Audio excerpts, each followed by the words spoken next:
Hi, this is Jen Foster with Increased Local Traffic Podcast, and today we are talking to a business owner, Tammy Will, at the it's A Touch of New York Salon and Spa.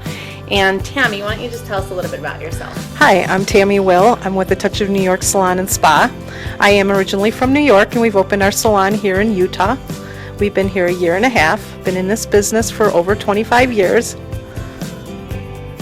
And how I got started in the business? Yeah, why don't you tell us a little bit about how you got started in starting your salon here in Utah and what you kind of have done in the past as far as salon and the industry that you're in.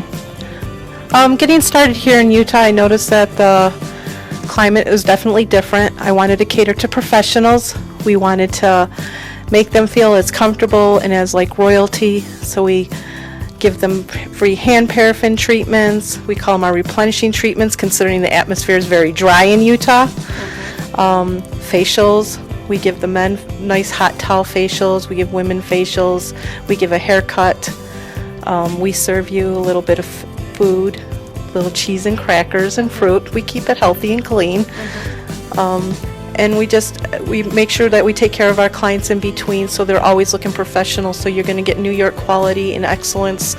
You're going to get great results, but at Salt Lake prices.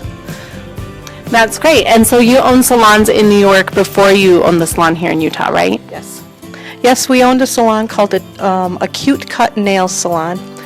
I was a young single mom with 2 small children, was working as a waitress and was working in small little restaurants and stuff, and realized that I was making some money and was basically running the business by myself, and decided that I could do this on my own. And with the hair license, I wanted to be able to take care of my children and always wanted to be in business and live the American dream. So as a single mom working as a waitress, I decided, my goal was always to be in business on some level, and I thought the best way to do that was to open up a business of my own. Say, as a single mom, I decided I wanted to be able to be there for my children, and I've always wanted a business of my own. I turned around and was working for restaurants and a small bakery, and started making the money and realized that I could do this on my own. So I decided, with the license that I had doing hair, that I would walk into a town, a small town, opened up the business. I had no business background at that time. I had 2 small children. I looked a lot younger than what I was, so they thought I was a teeny bopper type person. And we opened up the business. I had it for 4 years before I expanded it, and we did excellent. We had over 12 people working for us. We turned it into a spa. People said that I was some young dumb thing that blew into town and I would be gone within 6 months. Grew a lot, learned a lot. When I would ask people in business, how do I know I'm successful?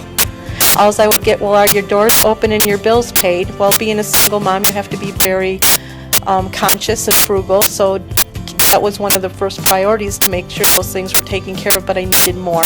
I needed to know how to do marketing. I needed to know how to retain clients. And we didn't have all the wonderful social media that we have now. So even with the name, redesigning the name, A Cute Cut, so we would be at the top of the phone book, which sounds really old and generic nowadays. That's right. Back in the day, you had to have your business name, so you could be top of the phone book list. Yes. Same thing with the small newspapers and being part of the community. And being a part of the community is always important to us. Even when I've raised my children, no matter if you own a business or not, I feel it's very important that we always should give back to our communities. And to the people that are there that help support us and help our businesses become successful. So great. So it sounds like you started out just not really knowing much, but built your salon to great lengths in New York. And you've been out here for a year and a half here at the salon, right? And here in South Jordan, you're building your clientele and building it back up. But it's way different than in New York, isn't it? Much different than in being in New York. And back then I had less than $1,500 when I opened up the salon, so I did all the work myself, and I was told that it wasn't possible.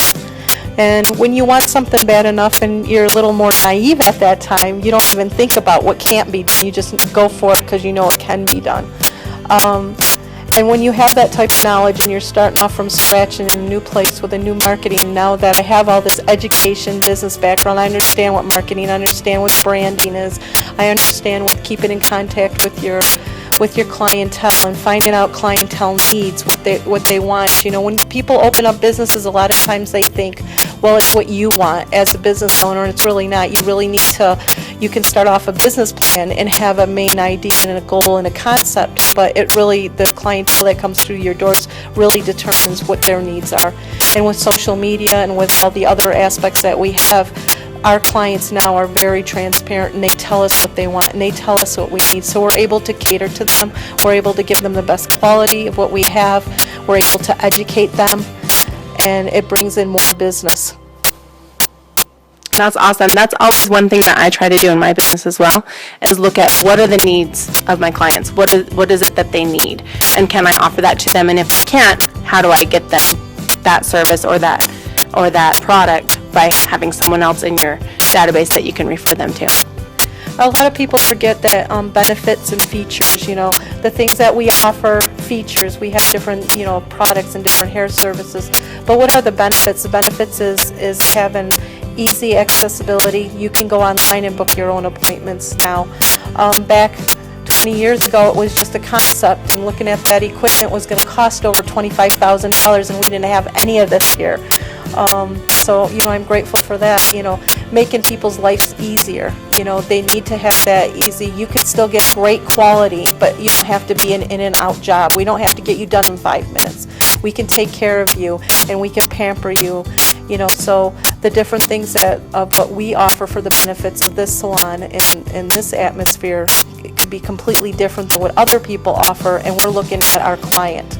Our client is our most important. That's what should be in any business, and especially a service industry, whether it's a restaurant or just a one-on-one. The client always comes first, and people tend to forget that. We're not saying they're always right, but the client, but the client does come first. Right. I think that's very true. And I think everything that you've said here today is really good for any business, any startup or any business that has been around for a while. I'm going to just ask you one more question, which is, what is your number one tip that you give business owners to help them to stay in business? Stay focused on your goals, having clarity of what you want. Being a business owner, especially a small business owner, we tend to wear so many hats that we kind of get lost in what we're doing. Try to stay focused on what you're doing. Have your end goal in mind. Make sure that the product, if you have one product, to concentrate on that one product and make sure it's the best product you can offer. It doesn't matter what it is, but make sure that that singles you out from anybody else. Make sure that that's the best product and the best, whatever's going to give the clients that you're seeking after, that they can come find you. I think that's a great tip. Thank you so much for letting me do this interview with you today, Tammy. And again, it's Tammy Will at A Touch of New York Salon and Spa in South Jordan, Utah, which is in Salt Lake City, near Salt Lake City. And again, I am Jen Foster with the Social Boom, and you can find me by texting your name and email to 801-901-3480. And how can they find you, Tammy? You can come to 10382 South Jordan Gateway, Suite 160. You can find us on Facebook, and that is Facebook / and it's ATNY Salon Spa. It's all one capital word. And you can go to our website as well, you know, atouchofnewyorksalon.com. You can book your appointment there. You can see some of the work. You can see our clients, some of our professionals, because we cross-market with them. And you can turn around and see what our prices are. And we add a lot of value to our clients. Great. Thank you so much, Tammy. And everyone out there, have a wonderful day today. And make sure you subscribe to my iTunes podcast here. And by the way, if you do leave a review on my podcast, I will send you a copy of my digital book with Dan Kennedy called Stand Apart. We'll talk to y'all soon.